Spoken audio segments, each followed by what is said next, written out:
You want me to stand under a light and get a flash photo? All right. Well, thanks a lot, everybody. Thank you for coming. My name is Tim Armstrong. I teach at the University of Cincinnati, where I specialize in intellectual property and the internet, broadly construed. I write in the areas of intellectual property with respect to open source software, and that kind of got me interested in the access to knowledge movement, which is partly the inspiration for the talk I'm going to give today. If you're joining us on the video, I extend you a special welcome. The people sitting in the room may know that the slides you are watching are themselves freely available. There's a link that you can click on from the conference page for this talk. The slides are online in the form of a Google document, and it's published, so you can look at them at your leisure. I'm going to be skipping through some of the hyperlinks that are in the slides. I'm going to be following others and showing you some things on the web, but it may be better to just do it at your leisure if you want to. So you have the slides available to you if you want to look in more detail later on. I'm going to be following up on a couple of themes that John Palfrey introduced in the keynote speech yesterday. John, of course, as you know, has done a lot of work both during his time at the Berkman Center and now at the Harvard Law School Library in opening up access to legal materials, and he's got quite a bit of expertise in that area. He drew a distinction in his keynote that I want to build upon a little bit more, and it's the distinction between improving access on the one hand to legal scholarship, of which there are a wide variety of methods now being deployed, and improving access to sort of the materials that underlie scholarship on the other hand. So things like the basic raw materials of the law, statutes, regulations, cases, and so forth. There are, it seems to me, this is just entirely based on nothing but my own anecdotal perception. It seems to me that legal scholarship, as between the two of those, gets more press. There has been more written about sort of exhorting faculty members to make their scholarship available, and here are all the different ways you can go about doing that. And the parallel movement to improve access to primary source materials, I think, while arguably more important, is relatively unsung, which I think is a shame and is something that's moving in correction while trying to recognize some of the projects that I think have been doing some important work in this area during my talk. I'm going to show you one way that I think at least holds some promise for improving access to source materials, cases, statutes, and so forth. And then I'm going to double back and show how the same techniques might be used to improve access to legal scholarship. I guess I'm not making any normative arguments here about this is the best way or this is the way that you want to be doing this if you're interested in open access. I'm just trying to throw out an alternative that I think has some promise but hasn't been terribly strongly utilized today. And that's relying on the sort of crowdsourcing phenomenon, I think what it calls commons-based peer production, utilizing the efforts of an anonymous large community of volunteers distributed worldwide and organized over the internet to help you do whatever it is, to help you create various sorts of informational works. Right? So I'm going to start with a look at legal scholarship. Then I'll circle through a look at open access to source materials, and then at the end I'll come back to scholarship again. Right. On the whole, a lot of this material was covered in John Palfrey's keynote, so I'm not going to spend a huge amount of time on it. On the whole, recent legal scholarship is fairly broadly accessible, I think. Historical stuff, the older materials, legal scholarship predating roughly the 1990s, is less so. There are both, I think, legal and practical reasons why that's true. But that's indicative of a broader pattern the universe of information online in digital form has a bias, has a built-in bias towards contemporary works. It's very common to find online something that was written a year ago or 2 years ago, less common to find something that was written 10 years ago, and very uncommon to find something that was written 50 years ago, at least in a freely accessible format. There are a lot of schools that have begun using open access repositories for their faculty scholarship. John Palfrey mentioned Harvard in his slides the other day. I did not call him on it, although it's currently not accurate to say that Harvard offers open access to faculty scholarship, because their site, if you follow the link, is in a closed beta, accessible only on the Harvard campus. However, open access in sort of a true form does exist, and other law schools. Duke has one. And it's not confined to the big players. It's not confined to the Harvards and Dukes of the world. Oklahoma City University, OCU, has an open access repository of faculty scholarship. So you can play in this pool, I think, without necessarily having a big name behind it. Now, my perception, at least, and again, I'm only offering an opinion here, is that a lot of these repositories that revolve just around a single institution, so far are functioning mostly as marketing gimmicks. They're a way for schools to try to differentiate themselves among other institutions and say, look at us, we're free, we're open, you can come read our stuff. Nothing wrong with doing that, with differentiating yourself along that axis. But what a lot of these repositories aren't doing is facilitating communication, making links between the works of their repositories and links in other people's repositories that they happen to be citing or relying on. There are also multi-institution repositories of scholarship. SSRN is probably the best known, but there are other alternatives. Again, you can click on the links in the slides if you're interested in seeing them.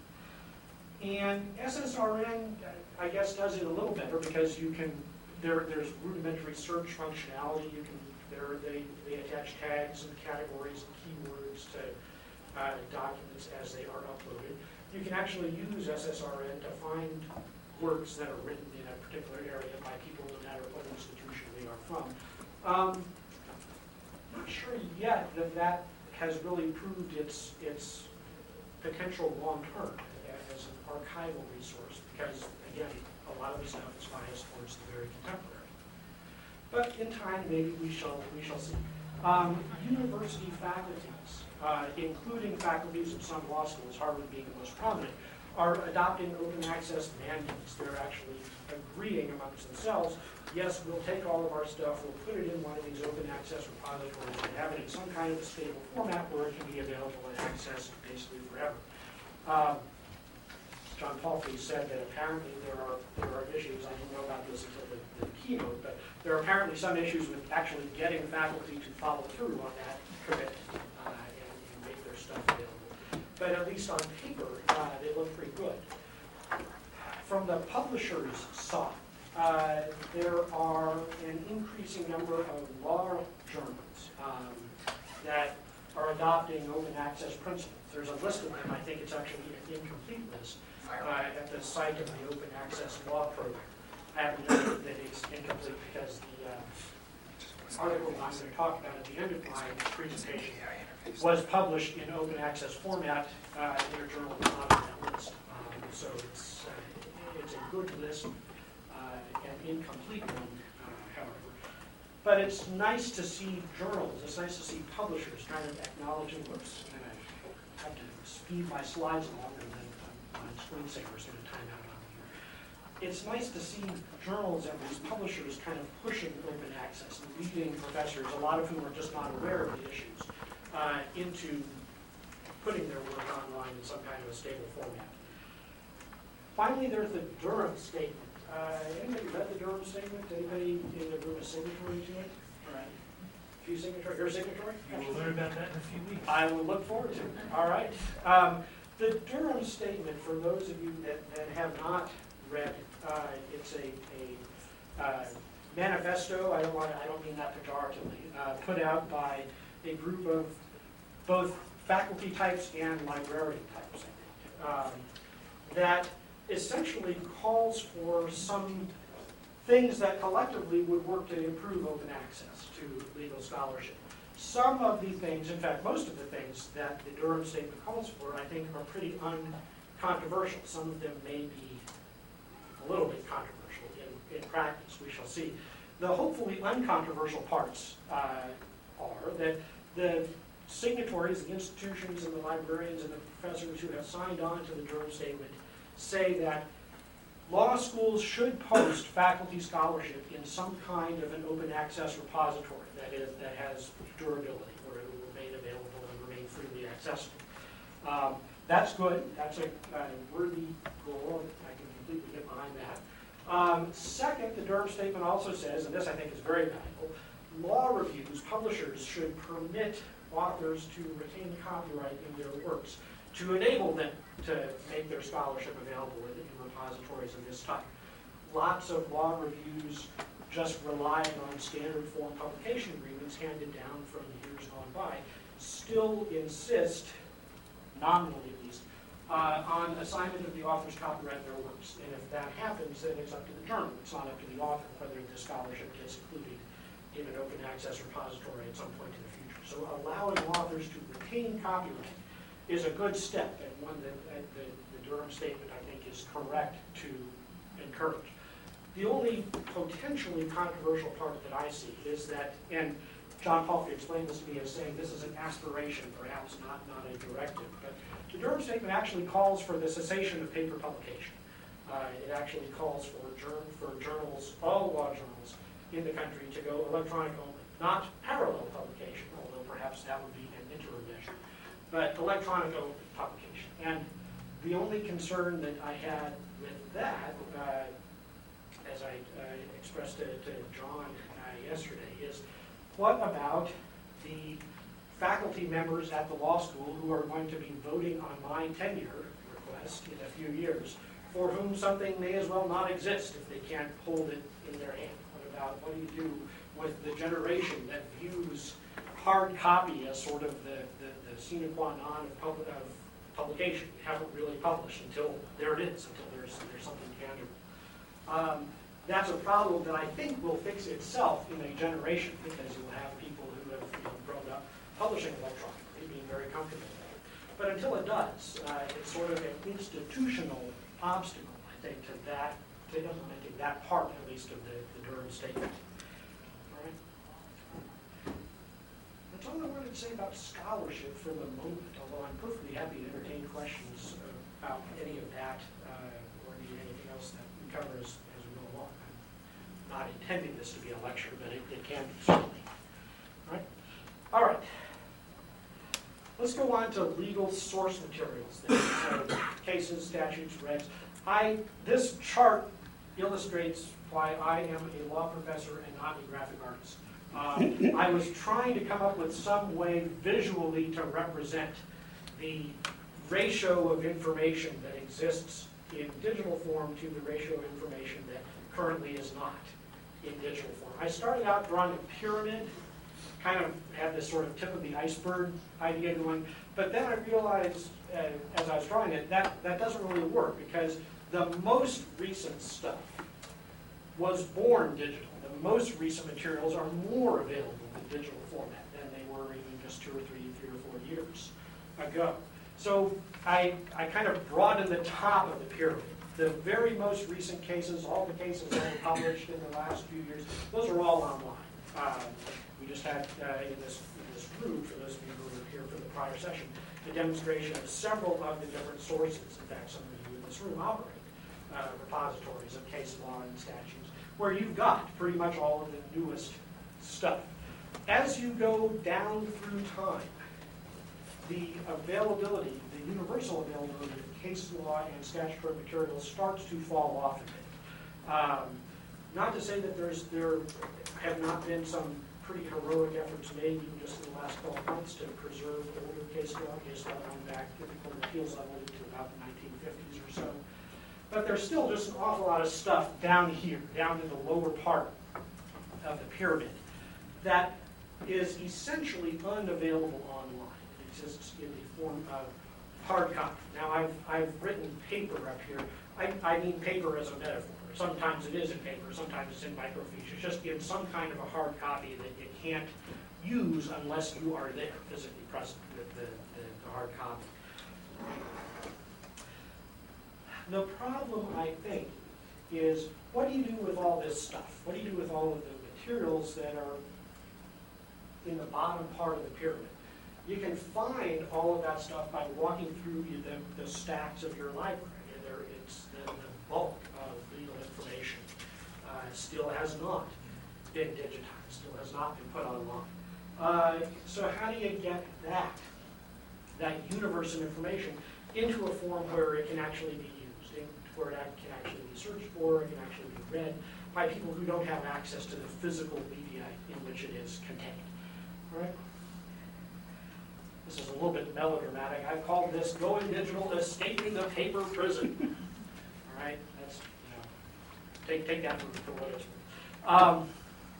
There are basically, I think, and I'm aware that I'm speaking to an audience that includes people far more expert in this than myself, but I think there are basically 4 steps involved in going from paper to something that is searchable online digital text. Right? The 4 steps, I think, are first just scanning the document, whatever it is. It might be paper, it might be microfiche, but actually getting the source information into some kind of digitized form inside the computer. Right? In most cases, what you get as a result of that process is a picture, is a photograph, essentially, of the page, of whatever book it is that you're scanning. Pictures are good, but you can't really search them. So the next step is how do you get the text off of the page and put that into something that can be searched and indexed and so forth. Third step is how do you proofread? How do you correct the information once you've got it? Because the quality of OCR output tends to vary widely. And finally, once you've got corrected text of the source that used to exist only in the form of paper, how do you host it? How do you make it available? How do you make sure that it gets indexed to where people can find it and search it? Okay. Those, I think, are the 4 steps.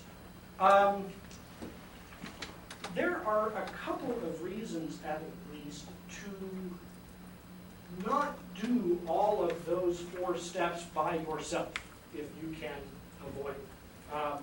There are a couple of imperatives, I think, that suggest looking outside your own institution for help in this area. There are really a couple of strong reasons, I think. The first one is just you should avoid reinventing the wheel. A lot of this work has already been done for sources that are of interest to legal professionals and legal academics and law librarians. Not all of those steps may have been done, but some of them may have. For example, the Google Book Search project, which John Palfrey also mentioned in the keynote, has scanned a lot of books. Many of them have no relevance or interest to the legal community, but a lot of them do. If Google has already done your work for you in at least step 1, the scanning step, then it's perfectly okay to piggyback off of them for the remaining part of the work and begin with their scans rather than duplicating that on your own. So looking outside your own institution is first and foremost a labor-saving device, a way of not incurring costs that have already been borne elsewhere. Secondly, looking outside your institution is a way of multiplying the effort that can be brought to bear on a problem. And just as other informational projects have benefited from opening themselves to participation by anonymous volunteers, no reason in the world why you can't just see if anybody else is interested in helping out with a project of this sort. Now, not all of these tasks, not all 4 of them, really scale. Some of them are better suited, I think, to sort of distributed efforts than others. So before I get into the crowdsourcing part, which is really what the subject I'm focusing on, I want to talk about who can help you with the other elements, the other parts that you have to go through, the other steps. Right? These are just a small representative sample. Again, these are all links. They're in the slides. The slides are available. You can download them on yourself. These are just some people who have already collected an awful lot of scans of works. The Google Books Project, Internet Archive, of course. The Library of Congress has an outstanding collection of American historical materials that I'm actually going to be relying on as a source for one of my illustrations later on. I should also definitely mention public.resource.org and Justia, some of the organizations that have done an awful lot of work in this domain, making scans of legal materials available for access and for download. But there are places to go to find information that has already cleared at least one of these hurdles to being fully digital and existing online. And these are some of the places that you can go. Once you've got the scans, there are various ways to go about extracting the text. There are websites that will do this for you, that will do OCR. I have links to a couple of them up here. I am sure there are others. Google also offers a little software product called Tesseract. You can download, put on your PC, it's free. The output quality of the free services, the free OCRs, is occasionally iffy. It depends a lot on the quality of the material that you feed into it. If you're going to be doing this in any sort of bulk level, then commercial OCR software is probably your friend. But if you want to rely entirely on free tools and free software and free utilities, it's possible to do it. And more power to you if that is your aim. Beyond that point, when we're starting to talk about proofreading and correction and distribution and hosting of the materials, now we start to get into tasks that scale a little bit more effectively. You can't really, I don't think, effectively divide up the task of scanning a 1,000-page book. I can't really give that job to 1,000 people and have each of them do a page, because then each of them has to have a copy of the book. That's not labor saving at all. It's labor multiplying. On the other hand, proofreading text and indeed hosting and distribution are tasks that scale pretty well. It's actually fairly easy to divide up work of that sort. And there are a couple of ways that I know of, at least. I'm sure that there are even more beyond this, to go about that. So I'm going to recycle a slide from the version of this talk that I gave last year, and it's this one, because these are the two big crowdsourced distributed proofreading projects of which I am aware. Now, my awareness certainly I don't proffer as complete or encyclopedic or comprehensive, but I know about these two, and I've used both of these projects. There's this thing called distributed proofreaders. Any DP users or admins in the room here? No? All right. If I say Project Gutenberg, is that at least a name that rings a bell? All right. Well, distributed proofreaders is the way that Project Gutenberg gets its text. Sources are scanned, they run through the DP process, the DP website, pages are proofread, and over time they have this sort of somewhat hierarchical, somewhat complex, multi-stage proofreading process where people start out reading just for the text, and then people read for the formatting, and then eventually at the end of the day they get final output that has been looked at by many different sets of eyes, and that goes into Project Gutenberg. And that's how Project Gutenberg gets digital text that it hosts. Distributed proofreaders is huge. It is an enormous community, very, very active, hundreds of works in progress at one time. And it also has the advantage, at least in the early going, of being pretty fast. Very lengthy books can be proofread a page at a time by different people working independently in a matter of weeks. Having said that, the hierarchical structure that distributed proofreaders imposes on the proofing process ultimately tends to slow things down.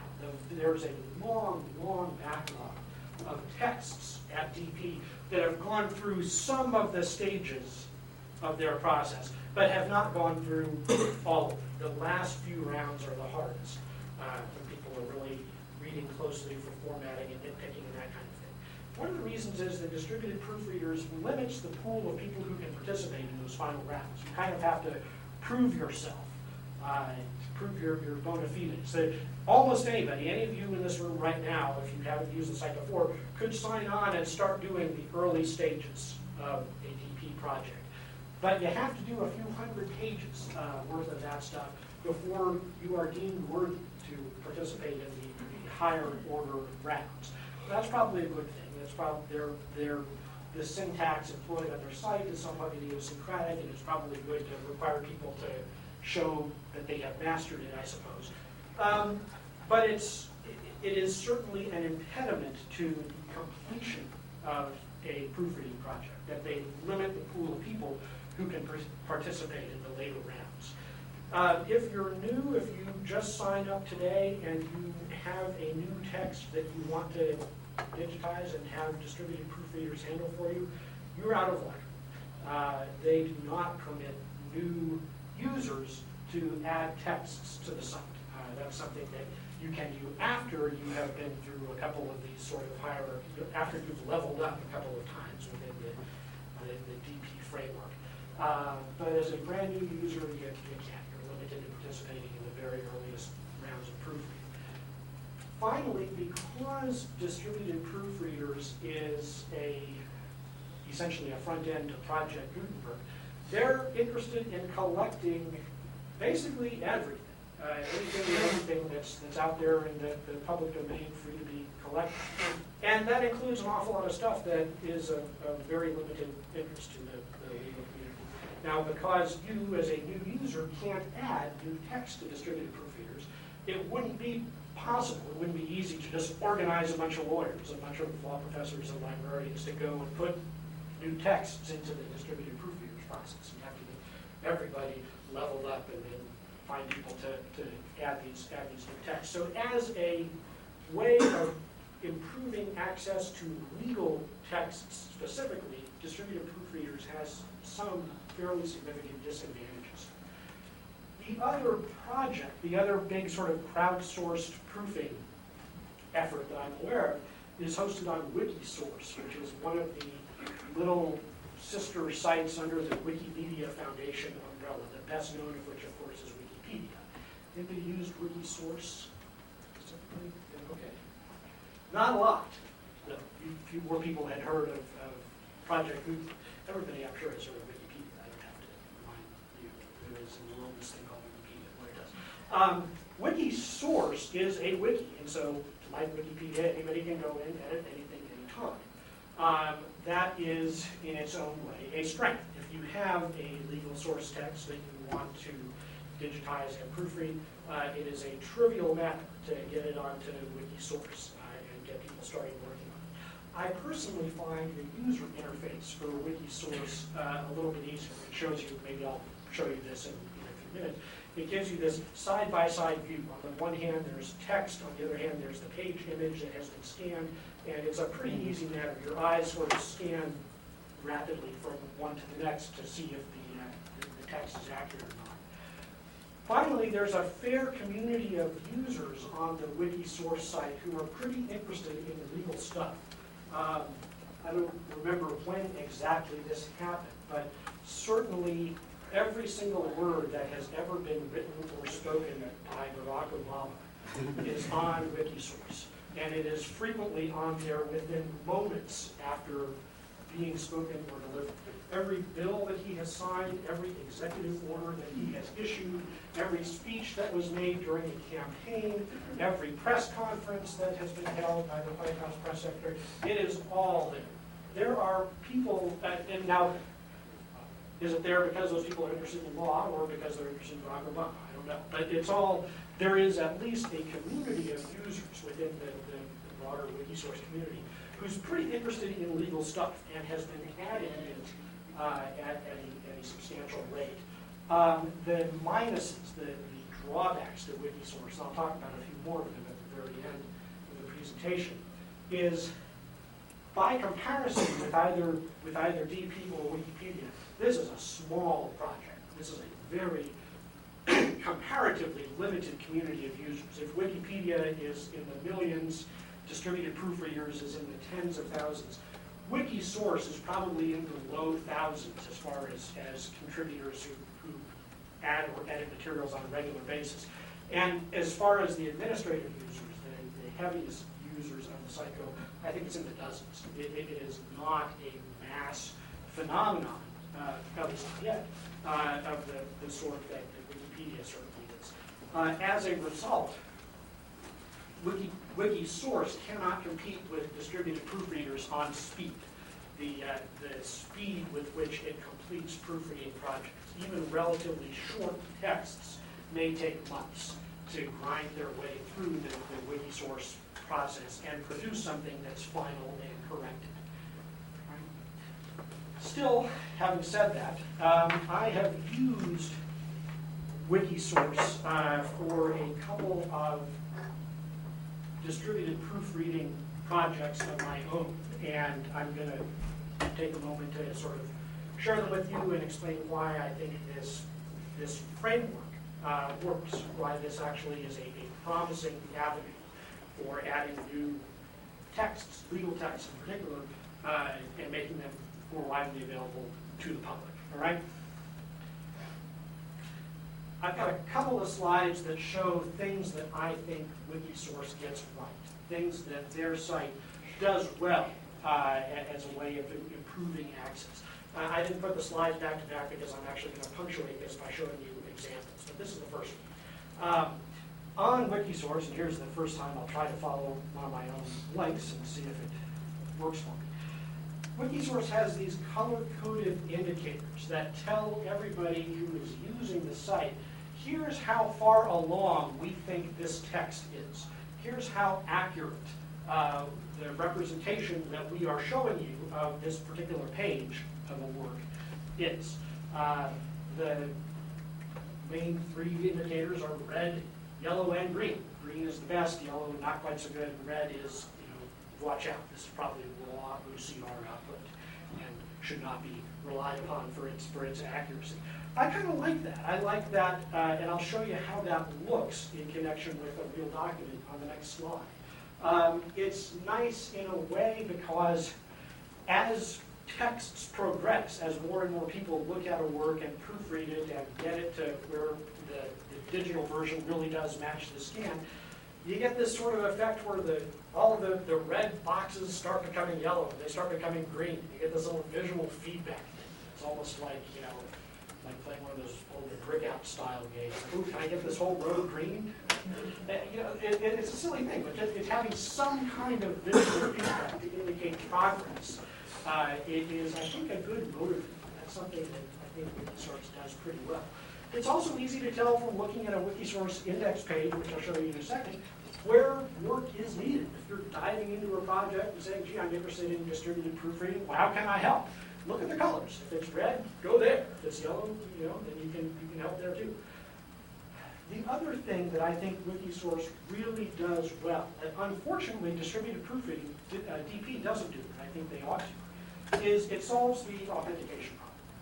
Wikisource solves the authentication problem by keeping the source text there. They're never more than a click away when you've got from the final scanned version of the document. It is always possible to go back to the scan and see whether it really does truly, whether the digitized version of the text really does appear on the scan page. Distributed proofreaders, for reasons I don't quite understand, throw away the scans when they're done. The text, which has been multiply proofread, goes into Project Gutenberg. But you can never go back and say, gee, is that a typo, or was that really part of the scan page? They don't keep it. Wikisource does. I also like this as a legal academic because I can tell where one page ends and the next page begins. If work is hosted on Wikisource, and believe me, when you're trying to comply with the demands of student law review editors for exceedingly precise pinpoint citations, then that's a functionality that has some real practical value. So I think that's another thing they get right. Let me just try to illustrate that with an example of the work that I put online. I kicked off a proofreading project. I have dabbled in it myself. My own rate of participation has been embarrassing, frankly. But you know, this being a wiki, other people have sort of jumped in and done for me a lot of the work that I couldn't do myself. And that's one of the advantages of the crowdsource approach, right? It takes advantage of our essential laziness and leverages other people's hard work. It is all good stuff. So the statutes at large, the official compilation of acts enacted by the U.S. Congress, it also includes treaties, it includes presidential proclamations, and so forth. The Library of Congress, to their credit, has scanned tons and tons of these. They have scanned most of the first 43 volumes of the statutes at large and made them available on their website. Again, you can follow the link if you're in the slides. One thing that the Library of Congress, I think, did poorly is they made the scans available in JPEGs, one page at a time. So if you wanted to see what was in Volume 1 of the Statutes at Large, you could load one page, then you could click the next button, load the next page, click the next button again. And if you wish, you could step through the whole damn thing that way, which seems like a needless waste of time. So I downloaded all of them, stitched them together into a PDF, and I put them on my site, which I call Early United States Statutes. And it's got downloadable PDFs that are nothing but the Library of Congress scans stitched together into single volumes. I took one of those, the first one, Volume 1, and put it up on Wikisource.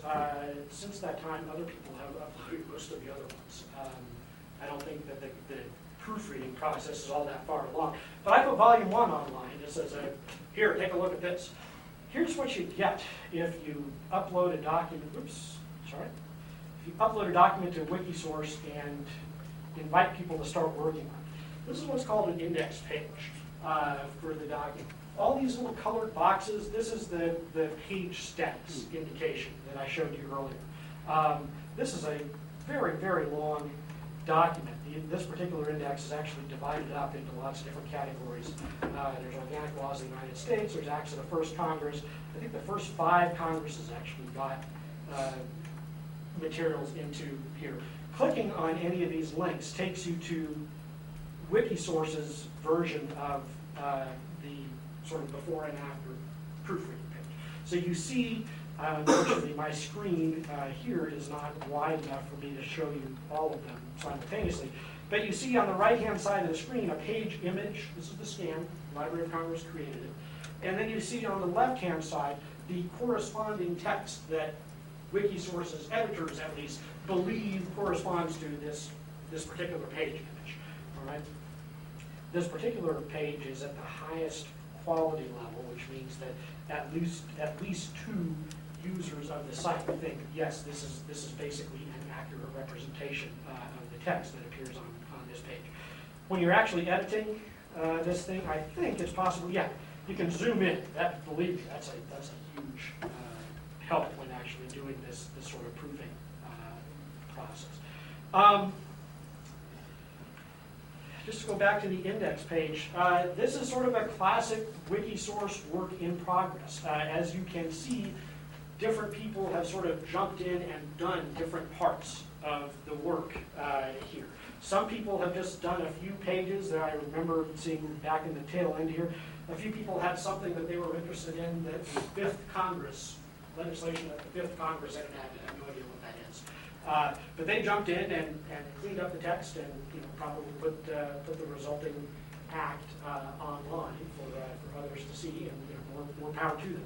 Some people started did sort of a more methodical, orderly thing. You can see some people just started at essentially page 1, the public acts of the first Congress, and they've worked their way through looks like about half of the pages that fall into that category. Initially, somebody went through and wrote a script that uploaded all of the raw OCR onto each page, so there are actually no empty pages here, which is dynamite. I mean, that's beyond my technical capacity to accomplish, but fortunately, it's not beyond everybody's. The best part is when pages have been proofread, like these, it's really easy to stitch them together to make one page that includes all of the text that's been proofed for that particular act. So each of the different acts of Congress that appears in Volume 1 of the statutes at large has or can have a page like this one. This is the entire text of the Judiciary Act of 1789. And all the code that makes up this page just says, go pull the text from the corresponding scanned pages and show it to the users. So if changes are made to the scan, if the scans themselves, if the individual page scans are corrected or edited or updated, all those changes will flow through here automatically. So what you're actually looking at is, at this moment in time at least, the best collected version of all of the pages that exist in this, for this particular act. Again, verification or authentication is facilitated by the fact that you can always click back through to the original page scans and say, gee, does page 76 really say what they say it does? And look, you can scroll over to the scan and there it is. Most of this stuff, everything that is currently listed in Volume 1, the works of the first Congress at least, most of this stuff was not online anywhere before Wikisource digitized it and put it up. I know that the Judiciary Act of 1789 was, because that's a pretty important piece of federal legislation, parts of it are still in force, in fact.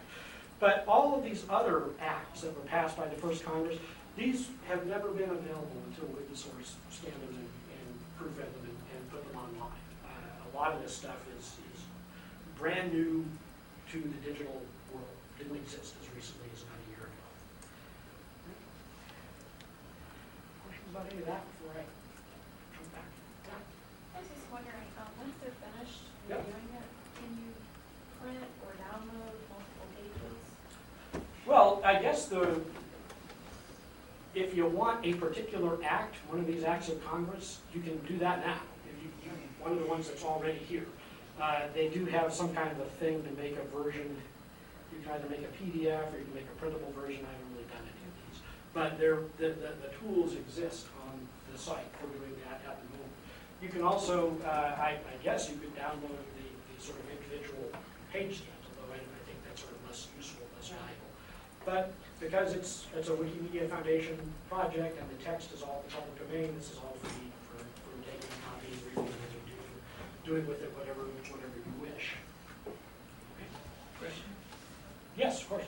What would you say if someone said, well, why aren't you just doing what they do in Hein Online, where they scan it in, they OCR it, it's in the PDF, it's not 100%, but for most search terms, if you're searching through the text, it's good. Sure, Dynamite. If you want to access Hein Online, then that's another way to do this. I don't think Hein Online has actually done this for a lot of the texts that are on Wikisource. Hein Online is Dynamite for law reviews if you have access to it. No, but I mean, why not follow their methodology?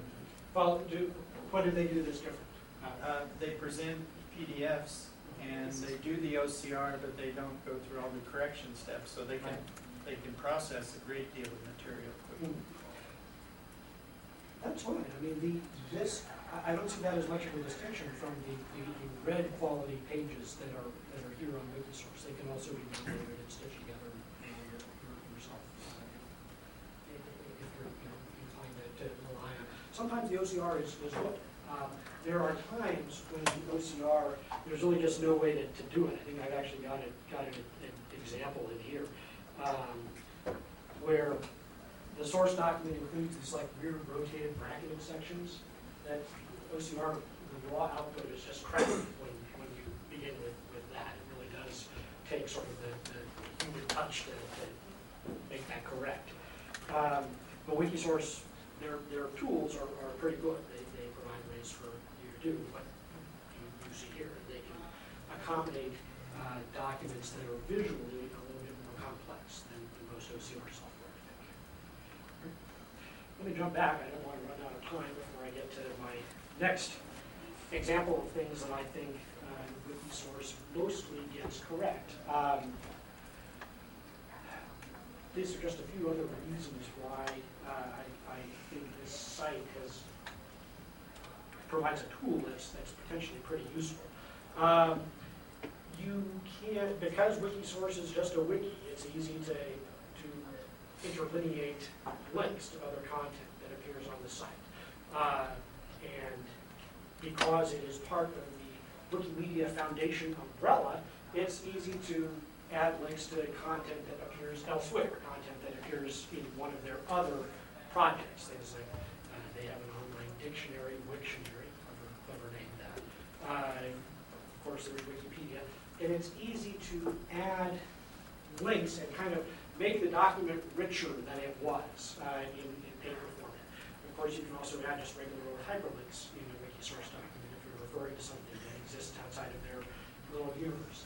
Finally, it's a big advantage, I think, that the text, the content of all of this stuff, when it's added to their site, it's just indexed on Google. It's indexed on any of the other search engine indexing algorithms. And those people have proved that they know how to do search. It's a lot easier, I think, to do text searching in a database like this than it is to try to guess on SSRN what keyword something might fall under. And that brings me to my last example, which is kind of, I was nervous about doing this, but I wanted to see if it would work, and it might work. I'll have a few sort of closing comments about this. But I'm a professor. I write law review articles. I wrote this little thing called Fair Circumvention about a year and a half ago now. It just came out in the spring, even though it's dated in 8. It's an article about the U.S. Digital Millennium Copyright Act and the case law that has construed it to date. And I published it under a free content Creative Commons license, and then I put the whole thing up on Wikisource and gave it the whole distributed proofreading treatment. I have to say that so far nobody has actually proofread it except me. So this is obviously not a topic of burning interest, although I have not gone out of my way to ask for help. I'm sure that if I had, perhaps people would have taken a look at it. But what I did is I had the PDF that the Brooklyn Law Review gave me. I made an index page for it, and it would come up in my other window here. All the pages are yellow because they've only ever been looked at by one person. That's me. But you can stitch all of them together, as with any other work. And this is an online full-text copy of my law review article. It can be cut and pasted. There are hyperlinks in the middle of it. You can click back at any time to a given page to verify that it is, in fact, an authentic representation of what appeared at that point of the document.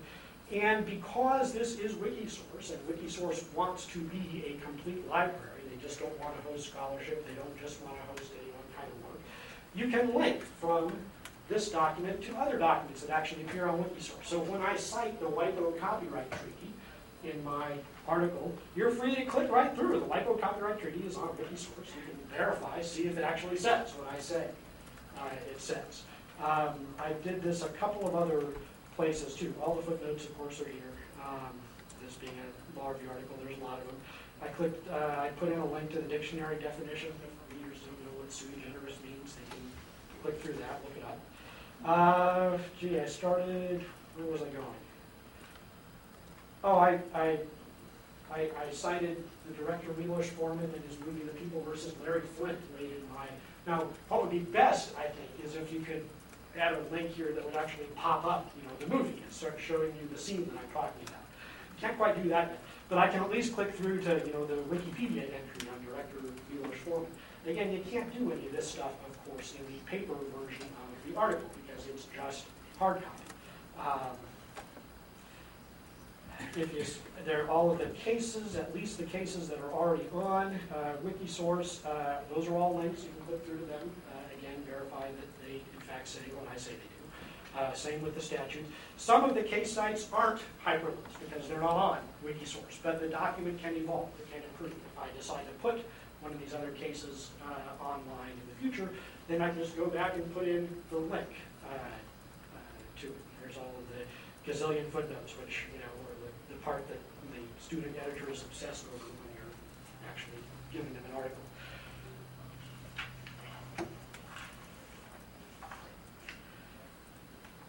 So the result of all of this, the result at the end of the day, is a single web page that contains my entire article in text format. It can be copied, it can be pasted. It is pervasively hyperlinked and can become more so in the future. And the whole thing is indexable by Google in a way that it would not be if I just put the scans up on SSRN. I think this is actually a better version of my article than the one that appears in print. I think this is more usable. And for that reason, I'm fairly happy with the final output. Having said that, there are pluses and minuses to this process that I think are worth considering. Obviously, the advantage of taking something and opening it up for crowdsourced proofreading is good because it defrays costs, right? If you were otherwise going to do the proofing yourself, getting somebody else to do it on their dime is something that is an idea that we can all get behind in this day and age. It also helps that there's sort of no organizational overhead. This is just one of these mad crowdsourced wiki projects where people come, people go, and they dive in and do some work, and then they go off and do other stuff. You don't really have to come up with a structure, with a plan that says, okay, now we're going to do volume 1 of the U.S. statutes at large. You don't have people saying, well, wait a minute, I don't want to do volume 1. What's so important about that? Let's do something else. There's sort of low organizational cost here. You just sort of put the content out there and people work on it or they don't. It's finally an advantage that different people of different levels of technical expertise can use this site. Maybe you don't know how to do those weird little call-out paragraphs in the margin like the statutes at large has, using the Wikisource template syntax. If you don't know how to do that, you don't have to. You just edit the document within the limits of your knowledge, and somebody else will come along and fix the other stuff. That's the nice thing about crowdsourcing. The drawbacks are essentially the mirror image of the advantages. It may not be so great that there's no organizational overhead, because like any wiki project, there's no benevolent dictator out there telling people what to go and work on. So just because you put a text online and make it available is not a guarantee that it will be worked on. It's not the case if you build it, they will come. They might not. People sort of dive in and work on things that are of interest to them and then dive right back out again. There is also the current issue in wiki projects of all sorts of sustaining engagement. That we're not dealing with a hierarchical organization that says, I'm paying you money and in return you're going to go and edit this document for me. This is purely subject to people's individual whims and preferences. And sustaining engagement in a project like this over time is a real challenge, particularly for a small project like Wikisource. Finally, it's not always an advantage that the site's architecture allows anybody to dive on in and edit. Right? People may or may not, in fact, know what they are talking about when they edit. I remember there was a time about a year ago when some anonymous user on Wikisource kept going through all of the old Supreme Court opinions on drugs and helpfully correcting the spelling of the word marijuana to use the letter J instead of the letter H. Well, in fact, the Supreme Court for an awful long time used the letter H when spelling marijuana. So all of those changes to the Supreme Court opinions on Wikisource were actually introducing errors, perhaps well-intentioned errors, but there were still errors that somebody had to go back and correct. I know because I did a few myself. It's easy to correct, it's easy to revert back to the earlier version, but it's still a drawback of this approach. Okay? And I guess that's really all I have. Questions on any of that? Yeah? Have you heard of reCAPTCHA? It's a, oh, you have heard of it? I've heard the name. Tell me. Well, it's a proposed project. I don't think they've gotten very far to use the No, they've been using it for quite a while. Yeah. Oh yeah, they've been doing lots and lots of proofreading too. Good for going. It's a project to use all the human intelligence involved in CAPTCHAs, which are designed to avoid bots going into web forms. And so they take scanned words and Chop them up individually. yes, and then use people's self-interest, which is to get the word right, and multiple people have to come up with the same answer. And so you're using, they assert 100 million times a day, people are using CAPTCHAs. That there's all this potential power, and I don't know how much they've done already. Could you say? No, I'm looking it up right now, but it's so Project Gutenberg uses them now, Yeah. Oh, and apparently That's it's just I this mean, huge force multiplier. as far as at least getting you the correct text, I mean, that sounds wonderful. May not be as useful for getting you, the correct formatting and stuff like that. You can't add links, but I mean, it's got the first step of the process is always the hardest one, actually getting the text into the interest. Yeah. Yeah. So just as a compared to what point, I was at a meeting 2 years ago with Carl Malman and Yeah. and Tim was there and Stuart was there, and he said, he was talking about all the crowdsourcing approaches, and he said, look, the gold standard is triple blind data entry in India. And he said it's, and he had the number of, tenths of a penny per page, and it was very cheap. Right. And the other number he threw out was for $10 million, if some benefactor wants to, you get every published court opinion ever, triple blind entry in India, and then you don't have to worry about OCR rates. Yep. That it would just be great and accurate. It would be great. Anybody have 10 minutes? I thought you said it was just $1 million, actually. Was it just $1 million? Yeah, I think that was all he needed. Oh, that's I got it. But yeah, it was Can we amazing. crowdsource Gates that, pass the hat? But it's amazing when you look at the OCR rates and then you look at what happens Yeah. when you do triple blind human entry. It can't even compare. Oh, I'm sure, absolutely. No software in the world, particularly because when we're dealing with, a crummy old document that was published in the 1700s and it's been scanned and the stamps have been downsampled to 300 dpi. I mean, the best OCR in the world isn't going to give you clean output.